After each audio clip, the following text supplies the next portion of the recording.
आदमी था। एक दिन वह राजा के पास गया और बोला, महाराज, मैं आपसे कर्ज मांगने आया हूँ। कृपया कर आप मुझे शाही खजाने से 5,000 रुपये दें। मैं 5 वर्ष के अंदर आपके रुपए वापस कर दूंगा। राजा ने उसकी बात पर विश्वास कर उसे शाही खजाने से 5,000 रुपये दे दिए। 5 वर्ष बीत जाने के बाद भी जब उस व्यक्ति ने राजा के 5,000 रुपये नहीं लौटाए, तब राजा को मजबूरन उसके घर सैनिकों को भेजना पड़ा। लेकिन वहां वह व्यक्ति नहीं मिला। जब भी राजा अपने सैनिकों को वहां भेजता था तो उसके घर से कोई बहाना बनाकर उसे वापस भेज दिया जाता। एक दिन फिर राजा ने उस व्यक्ति के घर सैनिकों को भेजा। वहां और कोई तो नहीं दिखा, एक छोटी लड़की बैठी थी। राजा के सैनिकों ने उसी से पूछा, तुम्हारे पिताजी कहाँ हैं? लड़की बोली, पिताजी स्वर्ग का पानी रोकने गए हैं। सैनिकों ने पूछा, तुम्हारा भाई कहाँ है? लड़की बोली, बिना झगड़े के झगड़ा करने गए हैं। सैनिकों की समझ में एक भी बात नहीं आ रही थी, इसलिए वह फिर पूछते हैं, तुम्हारी माँ कहाँ है? लड़की बोली, माँ 1 से 2 करने गई है। सैनिकों की समझ में कुछ नहीं आया। सैनिक वापस लौट गए और सारी बात राजा को बताई। राजा के भी कुछ समझ नहीं आया। राजा ने वहां खुद जाने का फैसला किया। राजा को घर पर वही लड़की मिली। राजा ने इस लड़की से सवाल किए।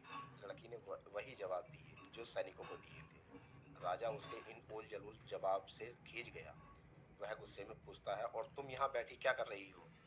लड़की हंसकर बोली, मैं घर बैठी संसार देख रही हूँ।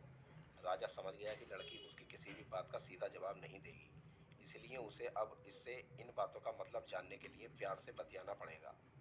राजा ने चेहरे पर प्यार से मुस्कान लाकर पूछा, बेटी, तुमने जो अभी अभी मेरे सवालों के जवाब दिए उनका मतलब क्या है?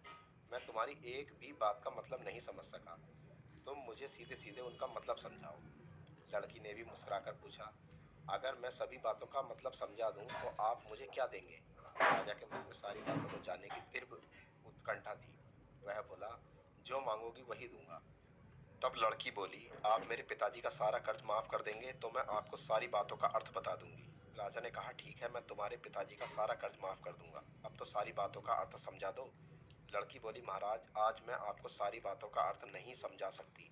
कृपया कर आप कल आएं, कल मैं जरूर बता दूंगा। राजा अगले दिन फिर उस व्यक्ति के घर गया। आज वहां सभी लोग मौजूद थे।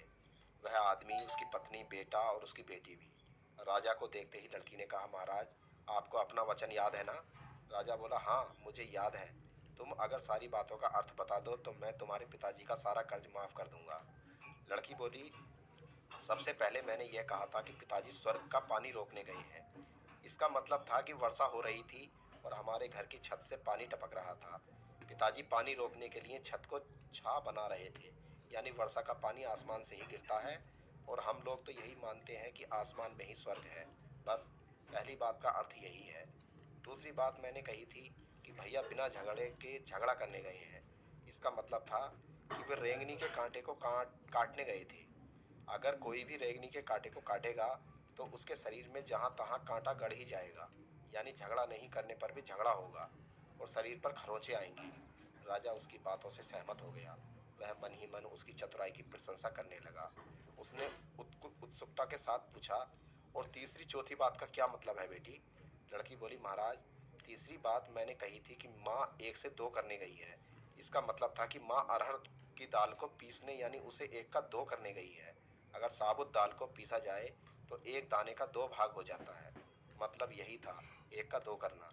रही चौथी बात, मैं घर बैठी संसार देख रही हूँ, तो उस समय मैं भात बना रही थी और उसमें से एक चावल निकाल कर देख रही थी कि भात पूरी तरह पका है कि नहीं। इसका मतलब है कि मैं एक चावल देखकर ही जान जाती हूँ कि पूरा चावल पका है कि नहीं। मतलब चावल के संसार को मैं घर बैठी देख रही थी। यह कहकर लड़की चुप हो गई। राजा सारी बातों का अर्थ जान चुका था। उसे लड़की की बुद्धिमानी भरी बातों ने आश्चर्य में डाल दिया था।